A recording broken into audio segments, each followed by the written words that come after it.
안녕하세요. 책 읽는 해피 로고스입니다. 오늘은 내 삶의 의미는 무엇인가를 쓰신 저자 이시영 박상미 박사님의 의미치료 대화록, 의미치료는 인생을 살립니다. 첫 번째 시간입니다. 대화체로 쓰여진 부분이라 앞에 말씀하신 분의 성함을 넣어 읽겠습니다. 그럼 시작하겠습니다. 이시영 박상미 의미치료 대화록. 의미치료는 인생을 살립니다. 삶의 의미를 찾는 의미치료. 박상미.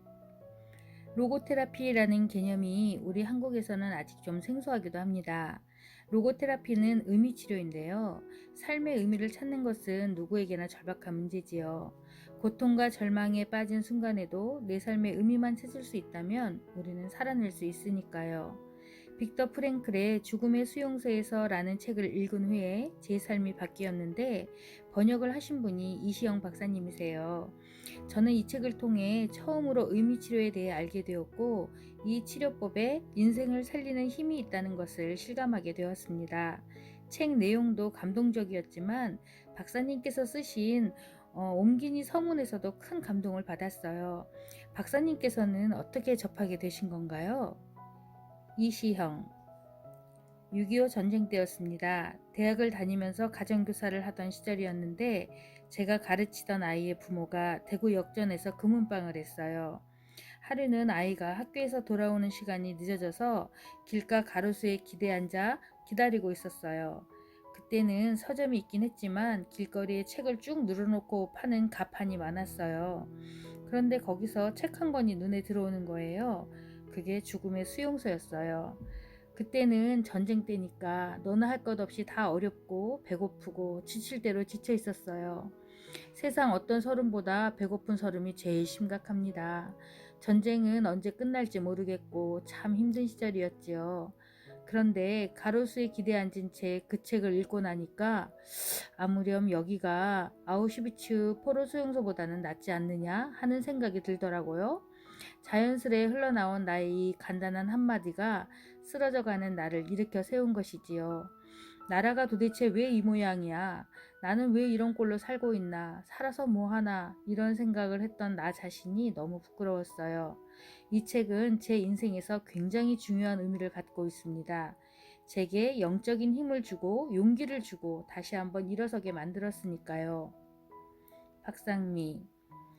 이 책을 읽고 박사님의 인생에 의미치료가 일어난 것이었네요. 제가 이 죽음의 수용소에서를 처음 만난 건 지방에서 혼자 서울로 와서 자취하면서 어렵게 대학을 다니고 있을 때였어요. 하루하루를 살아내는 게 전쟁 같았죠. 책값은 물론 매일같이 드는 식비와 교통비를 걱정하다 보니 내일을 생각할 여유가 없었어요. 마치 하루살이처럼요. 그래서 삶의 의미를 잃었던 것 같아요. 삶이 이렇게 고통스러운 거라면 하루라도 빨리 끝내서 고생한 나를 쉬게 해주는 게 낫지 않을까 하는 생각까지 하게 됐어요. 그리고 대학교 4학년 때 제 인생에서 가장 소중한 존재였던 아버지가 돌아가셨어요. 저한테는 늘 희망을 주시고 의미를 찾아주던 아버지를 잃고 나니까 제 존재마저도 흔들리기 시작한 거죠. 보일러가 얼어터진 겨울날 옥탑방에서 너무나 간단하게 죽음을 실행에 옮겼어요. 약을 먹었는데 결국 실패를 했죠. 3일 동안 잠들어 있었던 것 같아요. 위장이 타들어가는 듯한 통증에 눈을 떠보니 죽은 제가 누워있고 그런 제 몸을 제가 바라다보고 있더라고요. 너무나 놀라서 살려달라고 죽기 싫다고 소리를 지르고 싶은데 목소리가 나오지 않았어요. 그때 깨달았어요. 아, 내가 너무나 살고 싶은 거구나. 정말 살고 싶어서 속으로는 비명을 지르고 있었구나. 그래서 제가 믿는 신에게 간절히 기도했어요. 한 번만 살려주시면 정말 잘 살아보겠다고요. 그런데 어느 순간 제가 다시 제 몸속으로 쑥 하고 들어가는 게 느껴졌어요. 그렇게 깨어난 거예요. 이른 아침이었는데 작은 창으로 쏟아지는 아침 햇살이 어찌나 아름답던지요. 제 입에서 감사합니다 라는 말이 저절로 튀어나오는 순간 통곡을 하며 울었죠. 깨어나고 난 뒤에 처음 눈에 들어온 책이 죽음의 수용소에서였어요. 어떤 존재도 다 거룩한 존재라는 문장이 제 가슴에 화인처럼 새겨졌어요. 그때 저는 제 존재가 마치 쓰레기 더미처럼 하찮고 쓸모없는 것 같았고 세상에 아름답고 감사한 게 하나도 보이지 않았거든요. 그런데 죽음의 수용소에 사는 사람들이 오늘 죽을지 내일 죽을지 알 수 없는 그 사람들이 매일같이 삶의 의미를 찾기 시작하면서 세상의 아름다움을 발견하는 거예요. 노을이 지는 걸 보고 뛰쳐나가서 세상이 이렇게 아름다울 수 있다니 하고 감격하는 모습에 충격을 받았어요. 내가 그동안 내 안의 절망에 빠져서 눈뜬 장님이 되어 도처에 있는 아름다움을 하나도 보지 못했다는 걸 알았어요. 세상의 어두운 절망만 찾으려고 했지 지는 노을에서 아름다움을 발견하는 눈은 젊은 저에게는 없었던 거예요. 제 영혼은 이미 늙어 있었던 거죠. 그걸 깨달은 그날부터 일상 속의 아름다운 것들이 보이기 시작했어요. 그때 진짜로 죽었으면 큰일 날 뻔했어요. 그 고비를 넘기고 그 뒤로 새롭게 살았더니 오늘 이렇게 저도 모르는 순간 성장해 있는 날이 오더라고요. 저는 빅터 프랭클 박사님과 이시영 박사님을 통해서 의미치료가 죽어가는 생명도 살릴 수 있는 힘이 있다는 것을 배운 것 같아요. 박사님이 그동안 많은 환자들을 보시면서 이 기법을 가장 많이 사용하셨다고 들었는데요. 실제로 해보시니까 어떠셨나요? 이시형, 우리가 정신과 치료를 하는 데 있어서 프로이트 정신분석이 대세를 이루고 그 밖에도 융이나 아들러 등의 학파가 많지만 사실 따지고 보면 그 바탕에는 의미치료의 철학이 깔려 있습니다. 접근 방법이 다를 뿐이에요. 프로이드를 비롯해서 다른 사람들이 환자를 치료하면서 얻은 지식을 바탕으로 했다면 빅터 프랭클의 의미치료는 임상이 아니라 죽음의 현장을 직접 체험하며 사람들을 한 명 한 명 관찰하면서 기록한 일종의 체험 철학이거든요. 그래서 우리에게 더 생동감 있고 진지하게 다가오는 겁니다. 뇌과학 역시 의미치료가 바탕이 되었다고 생각해요.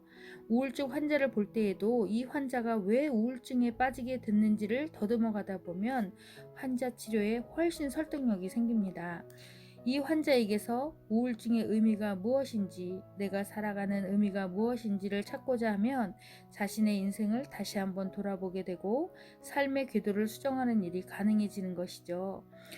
그리고 어떻게 살아야 할 것인가 앞이 보이기 시작합니다.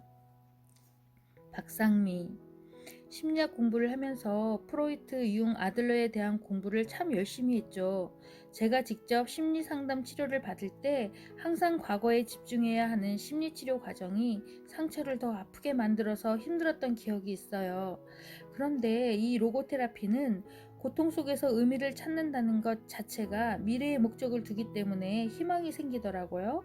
과거를 생각하면 고통스럽지만 내가 왜 살아야 하는가에 대한 의미를 찾기 시작하니까 앞으로 살아갈 미래에 대한 의지와 의욕이 생겨나는 거 있죠. 아무것도 남는 게 없이 황폐하다고만 생각했던 제 마음속에도 그런 자신감과 희망이 존재한다는 사실을 깨달았을 때 감동이 밀려왔어요.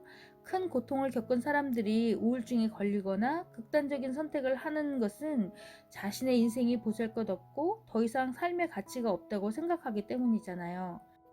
의미치료에서 강조하는 것은 모든 생명이 귀하고 모든 인생에 의미가 있다는 것이고 이를 위한 과정으로 매일 의미 찾기를 일기 쓰듯이 하다 보니까 자가치료 방법으로 효과가 아주 좋았어요. 이시형, 의미치료는 우울증 환자에게 제일 적합한 치료예요.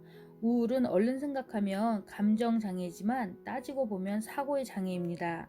나는 살 가치도 없다, 살 의미도 없다, 이 세상에 날 도와줄 사람은 아무도 없다, 이런 생각에 빠지게 되면 하늘도 필요 없다, 가족도 필요 없다 라고 하면서 절대 고독에 빠지게 되죠.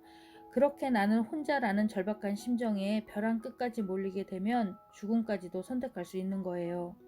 왜 살아야 하는지 자기 인생에 아무런 의미를 발견하지 못한다면 살아야 할 이유가 없게 되는 거죠. 보리 한 톨이 운명을 이기는 방법. 박상미. 살다 보면 주위에 참 많은 것을 이루었는데도 역경을 만나면 잘 이겨내지 못하는 사람이 있고 큰 시련을 잘 이겨내고 성장하는 사람이 있어요. 이시형. 명사들의 이야기를 들어보면 하나같이 같은 고민을 하고 있습니다. 자기 아들이 형편없대요. 어째서냐고 물으면 그 아이는 자기가 가진 것들 중에 한 가지 못 가진 게 있대요. 자기는 가난했지만 그 아이는 가난이 뭔지 모른다면서. 그래서 걔가 약해 빠진 아이로 자라났다는 거예요. 역경이라는 것은 큰 힘을 기르게 만드는 계기가 될 수 있어요. 요즘 파이토케미컬이라는 말이 자주 들리는데 파이토케미컬은 식물의 대사작용에서 만들어지는 화학물질을 말합니다. 환경이 나쁠수록 식물은 스스로를 보호하기 위해 파이토케미컬을 더 많이 분비하는 거죠. 이런 식물일수록 더 가치가 있는 것은 당연하지 않겠습니까? 인간도 이와 다르지 않습니다. 저는 언젠가 감동적인 보고서를 읽은 적이 있습니다. 미국 아이오와 대학에서 실험을 했어요. 학생들이 사방 30cm의 나무통에 보리를 한 톨 심은 거예요. 여름에 싹이 터서 자랐는데 실험실에서 자란 보리가 오죽하겠어요? 보리 몇 알이 겨우 열렸을 뿐 빈약하고 형편이 없었죠. 그런데 학생들이 통을 깨고 보리의 뿌리를 살펴봤더니 자그만치 11,200km나 되는 겁니다. 서울과 부산 사이를 왕복 800km를 14번이나 오가는 거리예요. 이게 무슨 뜻이냐면 보리는 그 열악한 환경에서 최선을 다했다는 증거입니다. 학생들이 종일 실험을 하느라 공기는 퀴퀴하고 환기도 잘 안 됐을 거란 말이죠. 그런데도 보리는 기어코 열매를 맺으려고 잔뿌리를 구석구석 내려서 수분과 영양분을 최대한 흡수했다는 거예요. 그 보리는 부잣집의 널찍한 정원에 핀 화려한 장미를 시샘하지도 않았을 거예요. 그저 주어진 여건 속에서 자신의 존재와 생명을 유지하기 위해서 최선을 다한 것이죠. 그런데 누가 그 보리를 보고 야 너는 왜 이렇게 형편없냐 하는 소리를 할 수 있겠어요? 박상미 겉으로는 보잘것없는 보리 한 톨일 수도 있어도 서울과 부산을 14번이나 왕복할 수 있는 엄청난 뿌리를 가졌다면 굳이 겉보기에 화려한 장미를 질투할 이유가 없네요. 우리에게 중요한 것은 내 속에 숨겨져 있는 나의 뿌리를 발견하는 것이로군요. 우리의 마음속에는 그런 엄청난 뿌리가 다 있겠지요. 그걸 찾느냐 찾지 못하느냐가 내 인생의 의미를 결정하는 것 같아요. 이시형 식물은 선택의 자유가 없어요. 한자리에서 심어지고 나면 그게 자신의 숙명이 돼요. 동물은 햇볕이 강하면 그늘을 찾아가고 물이 마르면 다른 물을 찾아가면 되지만 식물은 어떤 환경이든 그 한자리에서 살아가야 하죠. 그게 운명이에요. 우리 인생도 비슷합니다. 우리는 언제 태어날지 태어나는 나라나 가정이나 부모를 선택할 수 없잖아요. 태어나는 환경을 숙명으로 받아들일 수밖에 없어요. 보리가 자란 실험실처럼 우리네 인생도 만만치는 않습니다. 러시아 작가 고리끼가 이런 말을 했습니다. 삶이 그렇게 평탄하지는 않다. 정말 험악하다. 그러나 잔인하고 힘들고 그런 인생이지만 그렇다고 내 목숨을 끊을 만큼 절박한 것은 아니다. 목숨만큼 귀중한 것이 있겠는가? 이 작가가 젊은 날 곤충 자살을 시도한 적이 있어서 그의 이야기가 나에게 더 의미 있게 다가온 것 같아요. 우울증 환자들은 첫째로 자신의 존재 가치의 의미를 확실하게 찾지 못해서 그런 게 아닌가 하는 생각이 들었어요. 그래서 이 의미 치료가 마음이 아픈 사람들에게 그 어떤 것보다 귀한 보물이라고 생각해요. 어떤 환자이든 정신치료를 할 때에는 의미 치료가 반드시 필요합니다. 그냥 약만 처방해 주는 게 아니라 당신 존재의 의미를 다시금 일깨워 주는 거죠. 굉장히 중요한 치료적인 수순입니다. 우리는 모두 우주적인 존재다. 이시형 저는 우울증 환자로 찾아온 한 대학 교수에게 이 보리 이야기를 한 적이 있었습니다. 이 보리는 그냥 보리 한 톨이 아니다. 밤의 어둠과 차가운 기온을 이겨내고 전 우주가 참여한 존재다. 하물며 보리 한 톨에도 이런 의미가 있는데 우리는 어떻습니까? 우리들 한 사람 한 사람의 생에 전 우주가 참여했다고 생각하면 한 존재의 무게가 얼마나 무겁습니까? 그분은 이 보리 한 톨의 이야기를 자신의 과학 논문에도 수차례 인용했어요. 존재라는 것은 내가 살아가고 있는 게 아니라 살려지고 있는 것입니다. 우리는 우주적인 존재예요. 자신의 존재의 의미를 한번 깨닫고 나면 인생을 보는 눈이 달라집니다. 박상미 전 우주의 협력으로 만들어진 존재가 나라는 것을 깨닫게 되면 내가 사는 한순간순간이 얼마나 소중하게 될까요? 나의 존재에 대해 깊이 감사할 수밖에 없을 것 같습니다. 어떤 절망 속에도 반드시 희망은 있고 어떤 존재에도 거룩한 의미가 있다는 걸 보리 한 톨을 통해서 또 한 번 배웁니다. 저는 모든 상담 현장에서 의미치료법을 적용하고 있는데요. 특히 6만여 명의 재소자들을 대상으로 영화 치료를 한 사례를 통해서 의미치료의 기적을 체험할 수 있었습니다. 교도소에 있는 사람들은 모두 반성할 줄 모르는 흉악한 범죄자 같지만 그렇지 않은 사람들도 많아요. 그 중에는 억울하게 누명을 쓰고 복역하는 사람도 있고 죄인 줄 알면서도 생계 때문에 어쩔 수 없이 범죄에 연루된 사람도 있고요. 유아기 때부터 폭력적인 아버지 밑에서 육체적, 정신적으로 가혹한 학대를 받아오다가 어느 날 분노가 폭발해서 존속살인을 저지른 사람도 있어요. 이 사람들 모두 자신은 쓸모없는 존재이고 태어난 것 자체가 신의 실수이며 죽지 못해 버티고 있는 거라고 했어요. 그런데 그들의 사연을 다 듣고 난 후 어떤 절망 속에도 반드시 희망은 있고 어떤 존재에도 거룩한 의미가 있다는 말만 해주어도 폭풍 같은 눈물을 흘렸어요. 그리고 감옥 안에서 감사와 희망을 찾기 시작하는 거예요. 그날부터 표정이 번하고 걷는 자세부터 달라졌어요. 상담을 하면서 정말 거룩하지 않은 존재, 희망이 없는 존재는 이 세상에 한 명도 없다는 것을 참 많이 느꼈습니다. 그 사람들에게도 이 보리 한 톨의 이야기를 해줘야겠어요. 이 보리 한 톨에도 전 우주가 관여하는데 당신의 생명에는 얼마나 큰 우주가 참여했겠느냐고 말이죠. 이시형, 자기 자신의 인생에 어떤 의미를 부여하느냐가 중요합니다. 제가 고등학교 1학년 때 한국전쟁이 일어났어요. 미군 부대에서 심부름을 하는 하우스보이로 일을 했는데 그때 식당에서 먹고 남은 음식 찌꺼기를 돼지 먹이 준다고 깡통에 지저분하게 담아서 부대 밖으로 내가곤 했었죠. 그때 그걸 돼지한테 주는 게 아니라 한국 사람들이 먹었어요. 담배꽁초는 예사로 들어가 있는데 제일 골치 아픈 게 이쑤시개였어요. 어떨 때는 혀에 구멍이 나서 피가 철철 흐르는 거예요. 그래서 무슨 방법이 없을까 고민하다가 군목실을 찾아가서 그 잘난 영어로 한참 설명을 했어요. 처음에는 못 알아듣더라고요. 그러다 한참 뒤에야 너희들이 그걸 먹는다는 얘기냐고 해요. 그렇다고 했더니 어디 가면 먹을 수 있냐고. 그래서 바로 부대 앞에 있는 작은 시장으로 데리고 갔죠. 거기서 팔거든요. 그 군목님이 찌개 2그릇을 사서 하나는 자기가 먹고 하나는 나를 줘요. 미군 소령이 꿀꿀이 죽을 먹고 있자니 온 시장 사람들이 다 모였어요. 그리고 다음날 유엔 사령관 이름으로 전 부대에 공문이 내려왔어요. 한국 사람들이 이걸 먹으니까 깨끗하게 신경 쓰라고, 그리고 이쑤시개는 절대 넣지 말라고. 살았다 싶었죠. 이게 부대찌개의 역사예요. 저는 그때 하우스보이를 하며 온갖 힘든 일을 겪었지만 그래도 그런 생각을 할 수 있었다는 게 대견하고 축복이라고 생각합니다. 박상미, 누군가는 이쑤시개가 나올 때마다 투덜거렸을 것이고 또 누군가는 음식물 쓰레기를 먹고 살아야 하는 자신의 삶에 좌절했을 테지요. 그런데 소년 이시영은 발상이 달랐네요. 우리가 이걸 어차피 먹어야 한다면 안전하게 먹을 수 있으면 좋겠다라는 생각을 하고 미군 소령을 찾아간 용기가 대단해요. 그 용기에 미군 소령도 감동해서 꿀꿀이죽을 같이 가서 먹은 게 아니겠어요? 소년도 소령도 모두 고맙네요. 지금 우리가 먹는 부대찌개에 이런 감동적이고 의미 있는 일화가 숨어 있을 줄이야. 좌절과 절망에 지지 않고 내가 처한 상황을 좀 더 좋게 변화시키기 위해서 고민하고 용기를 내는 것, 내 삶에 의미를 부여하고 책임을 지는 행동이라는 생각이 듭니다. 내 삶도 타인의 삶도 더 나은 삶으로 바꿀 수 있는,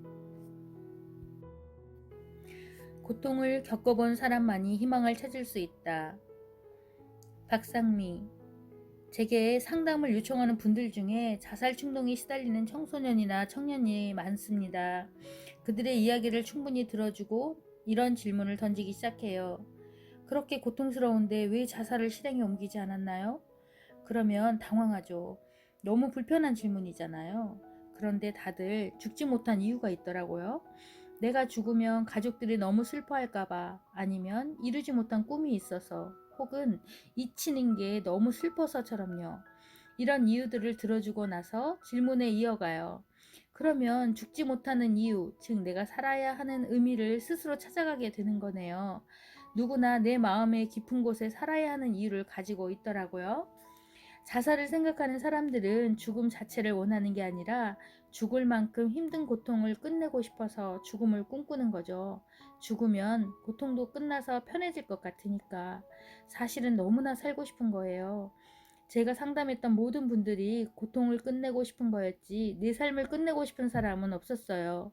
그런데도 차마 죽을 수 없는 이유를 나열하다 보면 그것이 내가 살아야 할 의미를 찾는 과정으로 이어지고, 그렇게 살아야 할 의미를 찾다 보면 나라는 존재가 그런 고통 속에 있더라도 얼마나 귀한 존재인지를 깨닫게 되는 거죠. 그러면 상담을 종료한 이후에도 매일 자가치료가 가능한 삶을 살아가더라고요.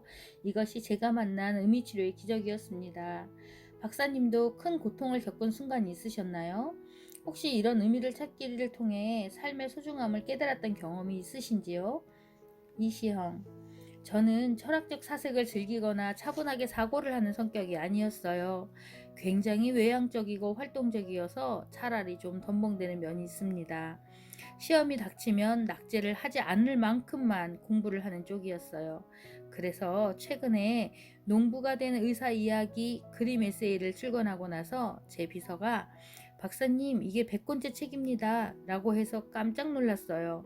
제 성격이 이렇게 가만히 사색에 잠기는 쪽으로 바뀌게 된 계기가 죽음의 수용소에서를 읽고 나서였던 것 같아요. 책 한 권이 이렇게 한 사람의 인생을 들쑤셔 뒤집어 놓다니요.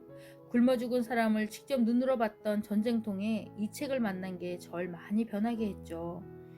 대구 미군 부대에서 일할 때인데 스페셜 가드라는 게 있어요. 공항 주변에 경비하는 경비병이에요.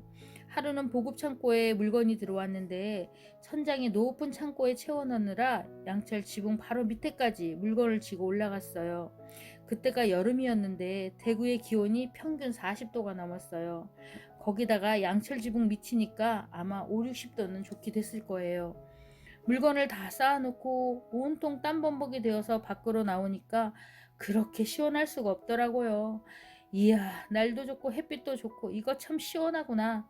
그날 대구의 기온이 36도였어요. 전 지금도 잊혀지지가 않아요. 그 36도의 기온이 얼마나 시원하던지. 그러니까 인간이라는 존재가 참 상대적인 겁니다. 평소였다면 당장 에어컨 바람부터 찾았겠죠. 그런데 그 36도의 열기가 나에게는 더없이 상쾌하고 시원하게 느껴졌다는 건 내가 삶을 어떻게 생각하느냐에 하는 방향에 따라 그 의미가 완전히 달라질 수 있다는 증거예요. 극한의 더위 속에서 보급품을 쌓느라고 고생했던 시간이 없었다면 저는 결코 36도의 더위를 시원하다고 느끼지는 못했을 거예요. 그 과정이 없었다면 더위로 숨이 막힌다고 난리를 쳤을 겁니다. 이런 의미의 차이를 느끼고 생각하게 된 것도 의미치료를 만난 이후에 일어난 변화가 아닐까 생각합니다. 정신과를 공부하게 된 것도 의미치료적인 내 인생의 자세가 그 길로 나를 이끌었다는 생각이 들어요. 이후에 명상에 대해 공부를 하게 되고 해인사 홍제암에서 여름과 겨울방학을 나는 동안 스님들 선방 뒷전에 앉아서 강론도 듣고 참선도 하고 그러면서 내 인생이 굉장히 많이 바뀌었어요. 그렇게 동적인 인생에서 정적인 인생이 되면서 내가 차츰 정신과를 공부하는 자세를 갖춰가는구나 하고 느끼게 된 것 같습니다. 박상미: 고통을 겪어본 사람만이 희망을 찾을 수 있다는 힘을 갖는다는 것을 그때 온몸으로 체득하신 거네요. 저도 원래 심리학이나 상담 공부를 했던 것은 아니고요. 문학 공부를 했었습니다. 그런데 아까 말씀드렸던 그 경험과 의미치료를 만난 이후로 새로운 삶을 살게 되었어요. 국문학 박사 과정 입학을 준비하다가 전공을 바꿔서 심리학 공부를 시작했어요. 나처럼 고통 속에서 절망 찾기만 반복하고 있는 사람들을 의미치료의 세계로 안내해 줘야겠다는 꿈을 꾸게 된 거죠. 모든 삶에는 고통만 있는 게 아니라 반드시 희망도 함께 있는 것 같아요.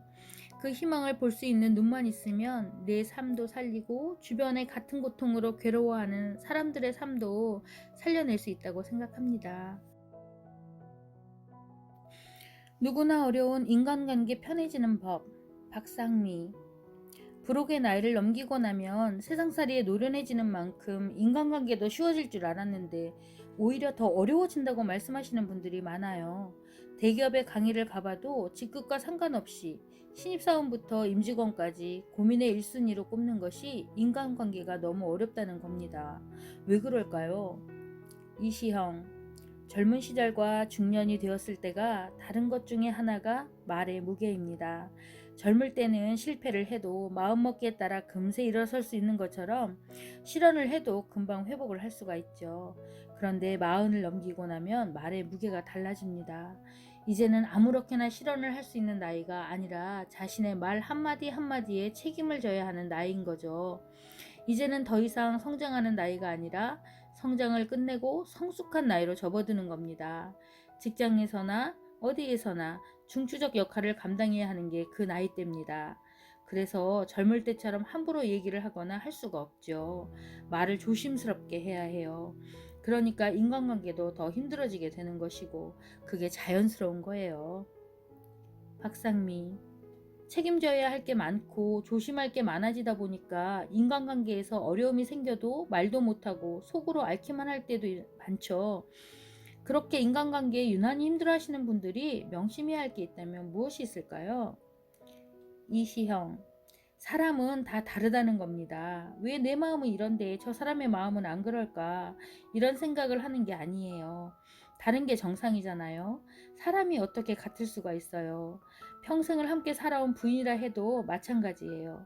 이렇게 오랜 세월을 같이 살았어도 생각이 다른 게 당연한 거죠. 우리는 마음속에 관습적인 기준의 틀을 딱 가지고 있습니다. 그래서 너는 내 자식이니까, 내 부인이니까, 내 친구니까 이래야 한다는 틀을 정해놔요. 이 틀이 얼마나 단단한지 흔들리지를 않아요. 그리고 조금만 선을 넘어 내가 짜놓은 틀에 맞지 않으면 불평불만이 생겨요. 마흔을 넘어가면 이 틀을 느슨하게 갖고 있어야 해요. 그럴 만한 나이가 된 거예요. 그전에는 경계선이 칼같이 확실해서 조금만 그 선을 건드려도 날카로워지고 화를 냈어도 마흔이 되면 둥글둥글해져야죠. 좀 무뎌져야 합니다. 이게 안 되면 중년이 되어서 인간관계가 이전보다 더 힘들다고 느낄 수밖에 없어요. 세대 차이도 마찬가지예요. 어느 시대에나 요즘 아이들은 참 별종이야 라고 고민했어요. 젊은 세대가 이해가 안 된다고 해서 고민하지 말고 다르다는 걸 인정하면 됩니다. 한국 사람들은 다르다는 것을 받아들이는 것에 참 인색해요. 다들 같아야 한다고 생각하지요. 옛날에 단일민족이라는 말을 많이 썼는데 우리가 사실 역사적으로 거슬러 올라가 보면 단일민족이 아니에요. 그런데 단일민족이라고 우기면서 우리는 같다고 믿어요. 그래서 다르다는 걸 인정하기까지 상당한 시간이 걸립니다. 박상미, 이혼하는 부부들을 상담해보면 연령과 상관없이 비슷한 이유를 대는 게 바로 성격 차이예요. 이시형, 성격뿐만이 아니라 가치관도 다릅니다. 결혼이라는 게 너에게 그리고 나에게 어떤 의미가 있느냐, 내가 살아가는 의미는 무엇이냐, 이런 가치관이 다른 것 때문에도 문제가 생겨요. 세대에 따라 그리고 살아온 환경에 따라 가치관은 완전히 다르게 마련이거든요. 그 차이가 두 사람을 헤어지게 만드는 근본 원인이 돼요. 박상미, 대학 때 사귀었던 남자친구가 참 괜찮았는데 제가 헤어지자고 했어요. 그때 제가 내세웠던 두 가지 이유가 있었어요. 하나는 넌 나랑 성격이 너무 다르다. 그리고 또 하나는 가치관도 너무 다르다였어요. 헤어져야 하는 합당한 이유라고 생각했어요. 그런데 20년이 지나고 보니까 저랑 많이 다르긴 했어도 저의 단점을 보완할 수 있는 장점을 많이 가지고 있는 친구란 걸 알게 됐어요. 그걸 인정하고 조율했다면 참 의미 있는 관계가 되었을 텐데 제가 참 미성숙했어요. 그때는 다른 게 나쁜 건 줄 알고 우리 영원히 만나지 마 하고 관계를 끄는 거죠. 다름을 인정하고 받아들일 때 함께 성장한다는 걸 너무 늦게 깨달았습니다. 이시형, 교육 하나만 봐도 그렇습니다. 학교에서 아이들 교육이 힘들다고 난리예요. 어떤 부모는 왜 우리 아이한테 이런 걸 시키느냐고 난리를 치고 어떤 부모는 왜 우리한테 이런 걸 시키지 않느냐고 난리를 쳐요. 아이들마다 다 다르니까요. 이걸 획일적으로 만들려고 하다 보면 교육이 앞으로 나아갈 방법이 없는 거죠. 부부도 상호 보완적인 관계가 되는 게 이상적이에요. 상대의 약점을 내가 가진 장점으로 감싸줄 수 있는 거죠. 그런데 그게 가능하려면 상당한 포용력과 융통성, 유연성이 있어야 해요. 나와 다른 누군가를 판단하는 틀을 너무 꽉 막히게 여물게 짜놓아서는 안 되죠. 박상미, 부부 상담을 하다 보면 상대가 나와 다른 점을 비난하면서 저 사람의 나쁜 성격을 나의 좋은 성격으로 바꾸어 놓아야겠다고 생각하시는 분들이 많더라고요. 이시형, 성격이나 가치관을 바꾸는 것은 남이 말한다고 설득한다고 되는 게 아닙니다. 그건 살면서 스스로 터득해야 하는 거예요. 그걸 가르치려고 하니까 문제가 생기고 싸움이 나요. 그보다는 저 사람이 이런 걸 좋아하고 이런 걸 싫어하니까, 그리고 저 사람의 가치관은 이런 거니까 내가 그것에 얼마나 맞춰줄 수 있나 하는 연구를 잘 해야 합니다. 상대방의 이런 점들을 잘 파악해서 자신이 어느 정도의 융통성을 발휘할 수 있나를 잘 생각해 봐야죠. 연애를 하거나 결혼을 해도 이런 관점에서 해야 합니다. 박상미, 다름을 인정할 때 진정한 소통을 할 수 있고 보다 좋은 관계로 나아갈 수 있다는 걸 저도 명심하겠습니다. 삶을 의미 있게 살려면 사람을 잘 사귀는 게 중요하다는 생각이 듭니다. 나이가 들수록 좋은 친구를 사귀는 것이 중요한 것 같아요. 저는 만나면 기분 좋고 삶의 의미를 느끼게 해주는 사람, 친구가 잘 될 때 시기 질투하지 않고 진심으로 기뻐하는 사람을 좋은 친구의 기준으로 삼고 있습니다. 박사님이 생각하시는 좋은 친구는 어떤 사람인가요? 이시형, 친구라는 건 종류가 몇 가지 있지요. 사업상 만나는 친구도 있고 고향 친구도 있고 비슷한 형편에서 살다 보면 만나지는 친구도 있습니다. 남자들은 친구 관계에도 이해관계가 많이 작용해서 뭔가 나에게 도움이 되지 않는다 싶으면 멀어지기도 해요. 여자들은 친구 관계가 이보다는 정을 기반으로 해서 더욱 돈독하지요. 유한진 수필집에서였던가요? 내가 비린내 나는 앞치마를 입고 가도 얼굴 안 찡그릴 친구. 내가 흉을 보더라도 말이 새나갈 걱정을 하지 않아도 되는 친구가 있으면 참 좋겠습니다. 이런 친구를 갖는다는 건 어떤 정신과 의사를 친구로 두는 것보다 더 훌륭한 치유적인 관계가 될 수 있어요. 보통 심리학에서도 전화 없이 찾아갈 수 있는 친구 세 사람만 있으면 축복받은 인생이라고 하거든요. 꾸밈없이 솔직한 나의 모습을 있는 그대로 받아들여주는 친구, 신의를 지키는 친구를 사귀고 나 또한 그런 존재가 되어주는 일, 의미 있는 관계 맺기의 핵심이네요. 아버지라는 남자의 눈물. 박상미, 박사님, 가족 문제로 말 못할 고통을 겪는 사람들이 많습니다. 가족이 지옥입니다 라고 말하는 사람들도 있고요. 부모와 자녀 부양이 너무 힘들고 이게 언제 끝날지도 모르겠다. 자식이자 남편, 아버지로서의 삶이 너무 무겁고 버겁다. 내가 누군지도 모르겠고 울고 싶은데 기대어 울 곳도 없다. 이런 고민을 토로하시는 남자분들이 꽤 있어요. 이시형, 제가 문이나 공부를 하는데요. 언젠가 앱이란 울 데도 없는 참 서글픈 존재입니다 라는 그림을 그렸어요. 그걸 사신 분이 아주 큰 기업을 운영하시는 분이에요. 옥션에서 상당히 비싸게 팔린 그림인데 그걸 왜 사느냐고 제가 여쭤봤습니다. 그랬더니 그 그림을 보고 나면 굉장히 위로가 된다고 하시더라고요. 한국의 가부장적인 전통에서 애비란 감동을 해도 눈물을 흘리면 안 되고 가족 앞에서 절대로 나약한 모습을 보여서는 안 되는 존재잖아요. 한국의 아버지들은 자신이 흔들리면 가족 전체가 다 흔들리니까 강해져야 한다는 강박관념을 가지고 살아요. 그래서 감정을 억누르게 되는 겁니다. 적어도 우리 세대는 그랬어요. 제가 어른답게 삽시다 라는 책을 쓰기도 했는데 딸은 딸답게, 아들은 아들답게, 엄마는 엄마답게 그렇게 우리 사회에는 전통적으로 또 문화적으로 주어진 역할이라는 게 있습니다. 그래서 아버지는 아버지로서 그렇게 해야 한다는 역할 규범에 얽매여서 사는 거예요. 그것을 잘못하면 아버지로서의 자격이 없는 것이죠. 그러니 이런 사회적 역할의 의미나 무게가 결코 가볍지 않아요. 사실 짐처럼 느껴지죠. 그래도 숙명처럼 받아들일 수밖에 없어요. 그걸 포기하면 가정을 포기하는 게 되니까요. 쉽지 않은 결정이에요. 그렇지만 그 짐을 가장으로서 받아들이고 그렇게 함으로써 내가 나의 소중한 가족을 온전히 지켜나간다는 생각을 하면 그 책임의 무게가 그저 힘들고 버거운 짐으로서만이 아니라 가족을 지키는 보다 더 숭고한 인생적 의미가 될 수도 있지 않을까요? 한 번은 이런 그림을 그린 적이 있습니다. 구름이 좀 껴서 달의 반이 가려지는 바람에 보름달이 보름달 같지 않더라고요. 일그러진 달이어서 누군가가 서로 눈물을 참고 있는가 보다 저 달을 보니까 라고 썼어요.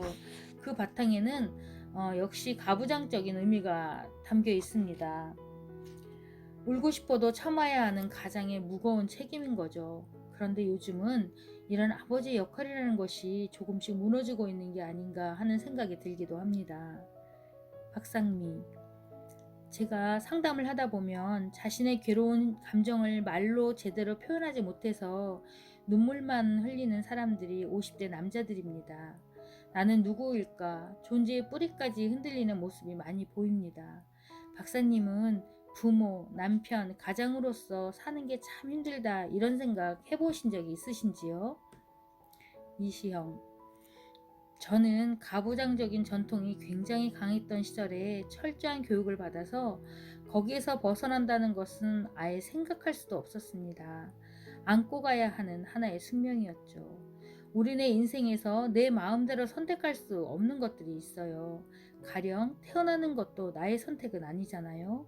어릴 적에 부잣집 외동아들로 태어났더라면 하는 생각을 한 적이 있었어요. 친구 하나가 딱 그런 아이인데 그 집에 가보니까 사과가 바구니에 하나 가득 담겨 있더라고요. 난 이게 진짜 사과인가 하고 만져봤다니까요. 사과가 그렇게 남는 걸 본 적이 없거든. 우리 집에서는 한 개짝을 풀어놔도 순식간에 싹 없어지는데 난 그 친구의 사과 바구니가 그지없이 부럽더라고요. 어떻게 보면 우리의 삶의 여정도 정해져 있는 게 많아요. 죽는 날도 선택할 수가 없고 어디로 가야 되느냐 이것도 우리가 선택할 수가 없죠. 가장이라는 짐도 내가 가족을 굶겨서는 안 되겠다 하는 생각으로 살았어요. 제가 고1 때 한국전이 시작되었고 그때 13 식구의 가장이었습니다. 나라는 어렵고 피난민들은 넘쳐나고 대포 소리를 들으며 공부하던 시절이었어요. 그런 상황에서 가장 노릇을 제대로 하려면 다른 것을 생각한다는 건 사치였습니다. 그때 대구에 혈액원이 2군데밖에 없었는데 피를 팔아서 생활을 하기도 했어요. 가장 노릇을 내게 주어진 숙명으로 받아들였습니다. 이건 선택할 수 있는 게 아니에요. 선택할 수 없는 것은 체념할 줄 알아야 합니다. 체념은 단념과는 달라요. 체념이란 말을 사전에서 찾아보면 이치를 깨닫는 마음이라는 의미가 있어요. 포기하는 게 아니고요. 내가 최선을 다했지만 어떻게 할 수 없는 것은 이치에 따라 갈 수밖에 없는 거죠. 그건 단념과는 다른 거예요. 우리가 인생의 모든 것을 선택할 수 있으면 얼마나 좋겠어요. 하지만 그건 불가능해요. 그래서 체념을 할 수밖에 없는데 이 체념이라는 철학적 사유도 우리의 삶에선 참 중요해요. 박상미, 내가 선택할 수 없는 것 중에 대표적인 게 가족인 것 같습니다. 부부를 제외하고 부모와 자식, 형제 관계는 말이죠. 이 사이에서 문제가 생길 때마다 불평을 할 게 아니라 체념하고 받아들이고 그 짐을 짊어지고 가야 하는 의미를 찾아야 하는 것이로군요.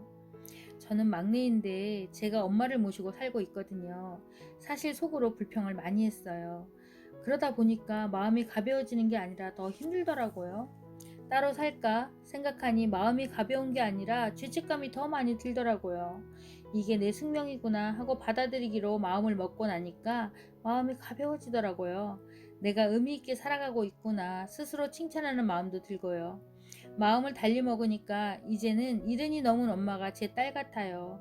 그래서 요즘은 제가 엄마한테 웃으며 이렇게 말해요. 엄마, 예쁘고 귀여운 노인으로 잘 크자. 내 말 잘 들어야 해. 요즘은 엄마가 딸 같고 친구 같아요. 가족 안에서 내가 져야 하는 짐이 있다면, 내가 지는 게 더 마음 편한 짐이 있다면 빨리 숙명으로 받아들이는 게 나의 행복을 위해서 좋은 것 같아요. 불안과 흥분의 나이를 사는 법. 박상미, 요즘은 제2의 인생을 어떻게 준비해야 하는지가 고민인 분들이 많은데 또 이분들이 자존감은 바닥입니다. 무언가를 새롭게 시작할 용기가 나지 않는다는 거예요. 요즘 100세 인생이라고 하는데 오래 산다는 게 기쁜 게 아니라 불안하고 두려운 사람들이 많은 것 같습니다. 40대인 제 또래들도 불안한데 50대나 60대는 더 불안하겠죠? 이런 불안을 어떻게 극복할 수 있을까요? 이시형, 장수가 축복이 아니라 재앙이구나 하는 생각을 할 때가 덜어 있습니다. 이제는 우리가 인생 설계를 전면적으로 다시 해야 할 때입니다. 우리 조상들은 고래희라고 환갑만 지나면 그럭저럭 생을 마감하는 방향으로 가는 삶을 살았지만 이제는 시대가 바뀌었죠. 한국은 세계에서 제일 빠른 속도로 초고령 사회로 진입을 하고 있습니다. 말로만 듣던 100세 인생이 현실이 됐어요. 그래서 제2의 인생이 중요합니다. 한 번은 내 선택이 아니라 그냥 태어난 거고 한 번 더 태어나는 겁니다. 그래서 다시 시작을 해야 돼요. 내 자유의지로 내가 선택하는 게 제2의 인생 후반전입니다. 그것만으로 축복입니다. 40대, 50대 중반은 한국 사회를 받쳐주는 허리 같은 역할을 하는 세대입니다. 이 사람들이 무너지면 가정이 무너지고 사회가 무너지는 거예요. 그래서 이들이 불안에 빠진다는 건 걱정이 될 수밖에 없습니다. 사실 40대, 50대의 나이가 인생에서 걱정이 제일 많은 때예요. 자식들이 결혼을 할 수도 있고 외국으로 유학을 갈 수도 있고 난생 처음으로 노화라는 것을 경험하는 때도 이때쯤이거든요. 머리숱도 조금씩 적어지고 주름도 생기고 정력이나 체력도 예전 같지 않고 그리고 우리 사회가 경제적으로 안정되어 있지 않다 보니 그 문제가 제일 심각하죠. 100세까지 살아야 하는데 앞으로 이거 어떻게 하지? 이런 생각이 들게 됩니다. 그런데 난 좀 오히려 불안해야 한다고 생각해요. 불안해야 대비를 하지 않겠습니까? 대책을 생각하게 되고 이게 불안의 의미입니다. 한국 사람들이 잘 안 되는 것 중에 하나가 미리 준비하고 예방하는 거예요. 우리는 가만히 있다가 갑자기 변을 당하면 놀라운 순발력과 융통성을 발휘해서 빠른 속도로 문제를 해결해요. 그래서 그런지 유비무환이라고 닥치기 전에 대비를 해놓으면 더 좋으련만 그냥 태평스럽게 있단 말이죠. 그래서 40대, 50대는 좀 불안한 것이 필요하다고 봅니다. 내일이 시험인데 불안한 마음이 아예 없다면 공부할 리가 없잖아요. 그래서 불안은 인생을 좀 더 잘 살기 위해서 삶의 질을 더 높이기 위해서 필요한 마음의 준비 단계라고 생각해야 합니다. 사람들은 불안 그 자체가 두려운 게 아니고 불안해하는 자신이 두려운 거예요. 불안 자체는 별 문제가 아니야. 문제는 내가 왜 이렇게 불안해할까? 불안해하는 자기 자신을 불안해하는 거죠. 40대, 50대는 불안보다는 흥분과 기대에 차야 할 나이예요. 다 마음먹기 나름입니다. 불안과 흥분은 생리적인 현상이 비슷해요. 흥분해도 가슴이 두근두근하고 불안해도 마찬가지죠. 그걸 흥분이라고 생각하면 설레는 거고 불안이라고 생각하면 병이 되는 거예요. 그러니 불안을 흥분으로 받아들이는 게 현명한 일이죠. 100세 시대 젊은 세대가 명심해야 할 것은 박상미 적당한 불안은 삶의 의미를 찾고 미래를 계획하는 데 오히려 도움이 된다. 명심하겠습니다. 불안을 느끼는 것은 걱정하면서 더 큰 불안에 빠지지 않겠습니다. 100세 시대를 준비하면서 젊은 세대가 명심해야 할 것들은 또 무엇이 있을까요? 이시형 제가 90을 바라보는 나이가 되니까 인생이 참 길구나 하는 생각이 들어요. 어릴 적부터 예술은 길고 인생은 짧다 세뇌가 되다시피 했는데 살아보니 인생이 결코 짧지 않아요. 그런데 40대 50대가 되면 마음이 초조해지죠. 앞으로 살아갈 날이 많지 않다는 생각 때문이에요. 그런데 그때까지의 삶을 후회 없이 잘 살았다 싶은 사람들은 오히려 불안보다는 흥분이 앞설 겁니다. 제가 지금껏 해보지 못한 것에 대한 아쉬움이 있었다면 이제야말로 하고 싶은 것을 할 수 있는 나이가 되었다고 생각할 수 있잖아요. 그러면 초조해할 것이 아니라 잘 준비해서 앞으로 더 멋진 인생을 살아봐야겠다고 마음을 먹는 겁니다. 흥분이 되는 거죠. 그렇다고 이전과 완전히 단절되는 게 아니에요. 그 전에 하던 것과 전혀 다른 것을 할 수도 있지만 그 연장선상에서 무언가를 하는 게 대체적이에요. 어느 쪽으로 하든 은퇴 10년 전부터 현역에 있을 때 준비를 해야 됩니다. 요즘 정년퇴직을 하고 나면 사람들이 제일 많이 하는 게 프랜차이즈 아니면 우동집처럼 작은 식당이나 카페 같은 것인데 통계를 보면 3년 내 98%가 문을 닫는다고 합니다. 미리미리 준비하지 않고 딱 은퇴를 하고 나서 그때부터 뭘 해보겠다고 하면 망할 수밖에 없어요. 직장 생활을 하는 동안 워크라이프 밸런스가 완전히 워크 쪽으로만 기울어져 있었거든요. 그러니 라이프에 대한 정보가 거의 없다시피 해요. 자기 집 근처에 식당이 어디 있는지도 잘 모르고 어느 골목에 맛있는 식당이 있는지도 몰라요. 이렇게 일에만 매달려 살다가 은퇴를 하고 직장 생활이 끝나면 황당한 겁니다. 완전히 허허벌판에 혼자 내몰린 기분이 되는 거예요. 그런데 마음은 불안하죠. 쫓기는 기분이 되어서 여유가 없어져요. 그래서 10년 전부터 준비해야 한다고 하는 거예요. 저는 도대체 내가 어떤 사람이냐 이것부터 잘 생각해 보라고 이야기합니다. 지금 소위 말하는 베이비 부모 세대가 700만 명입니다. 절반은 아직 현역이고 절반은 은퇴를 했어요. 그런데 이 사람들이 갈 데가 없다는 거야. 젊은이도 취업을 못해서 난린데 이 사람들을 받아주는 데가 있을 리가 없죠. 그런데 이 세대는 자신의 존재와 역사적인 의미를 되짚어 봐야 할 필요가 있어요. 우리 같은 영감 세대는 전쟁 폐허의 뒤뜰에서 깡통을 두드려 펴서 프라이팬을 만들어 살아온 세대이지만 이 베이비 부모 세대들은 세계 최첨단 기술자들입니다. 한국의 근대화 산업화를 이루고 눈부신 경제 발전을 일으켜온 주역들이에요. 자신들이 한강의 기적을 만든 주인공이라는 것을 알아야 합니다. 그런 존재의식을 가져야 해요. 1960년대 후반, 70년대 외국 기술자들이 가방 하나 달랑 들고 김포공항에 나타나면 우리는 그를 직사대접했습니다.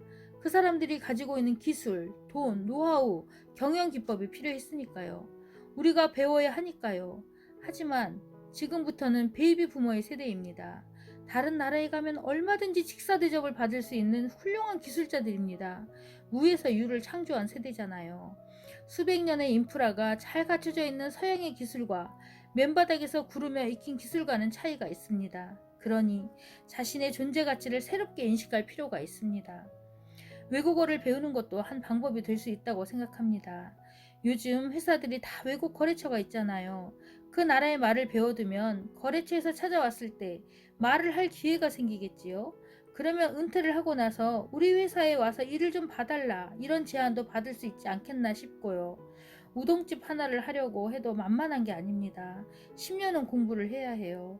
우선은 주방장이 하는 일을 배워야 하니까 현역에 있을 때 식당 일을 구해서 퇴근을 하고 나면 식당으로 출근을 하는 겁니다. 그리고 중요한 것은 시장에서 장 보는 것부터 제대로 하는 걸 배워야죠. 그리고 부부가 머리를 맞대고 된장찌개든 두부찌개든 이거 하나만큼은 내가 장 안에서 최고로 잘한다는 소리를 듣겠다는 각오로 연구해야 해요. 10년을 하나에 매달리면 뭘 해도 도 같게 되어 있어요. 그리고 집 한 귀퉁이에 공간을 내서 허름하게 식당을 시작하는 거예요. 이런 사람들은 절대로 망하지 않습니다.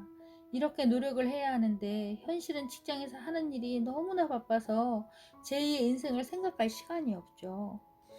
박상미 10년을 투자해서 제2의 인생을 고민하고 준비하겠습니다. 그런데 요즘 저희들은 몸도 마음도 번아웃 상태에 빠질 때가 많습니다. 하루하루 주어진 임무를 다하는 것도 벅차서 쉬는 건 사치처럼 느껴지고요. 몸은 쉬어도 마음은 제대로 쉴 틈이 없어요. 무엇보다 마음에 여유가 없습니다. 물가는 치솟고 수입은 언제 끊길지 몰라 불안하고요. 이시형 창조적인 생활을 하려면 휴식이 따라야 해요. 그래서 요즘에는 정부에서도 일만 하지 말라고 법으로 못하게 하잖아요. 휴식 없이 일에 쫓겨 살다 보면 다른 것을 생각할 여유가 없어요. 그래서 소위 말하는 워라밸이 중요한 거라고 생각합니다. 인생의 후반전을 준비해야 해요. 전반전에 죽어라 뛰어서 서너 골 넣어봐야 후반전을 망치면 경기를 망치는 겁니다. 후반전을 잘해야 이기는 거죠. 인생의 승부는 후반전을 어떻게 하느냐에 따라 달려 있습니다. 미국 사회도 변하고 있어요. 컬처럴 크리에이티브라고 불리우는 사람들인데 근데 자본주의를 부정하는 것도 아니고 그렇다고 봉건사회로 돌아가자는 것도 아니에요. 그저 어느 쪽이든 자신이 좋아하는 것을 선택해서 자신의 분수에 맞게 살자는 겁니다. 아메리칸 드림은 원대한 뭔가를 이루는 거잖아요. 집도 큰 집, 차도 큰 차, 꿈도 큰 꿈. 그런데 그렇게 큰 걸 찾는 게 의미가 없는 거예요.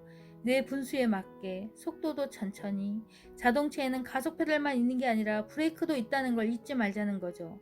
그리고 단촐하게 그렇다고 일부러 관계를 정리하자고 주장하는 건 아닙니다.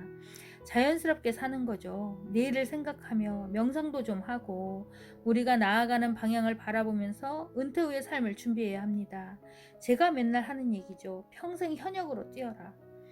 어릴 적에는 자신의 적성이 뭔지, 자기가 무엇을 잘하는지 잘 몰라요. 첫 직장을 고르는 나이만 해도 아직 어리거든요. 그런데 살다 보면 아, 나는 이런 쪽이 잘 맞는구나. 아, 나는 이런 걸 하면 잘하는구나 하는 걸 발견하게 됩니다. 자기를 재발견하는 거지요. 그걸 찾아서 새로운 분야에서 새로운 일을 시작한다고 생각하면 기대와 흥분이 따를 수밖에요.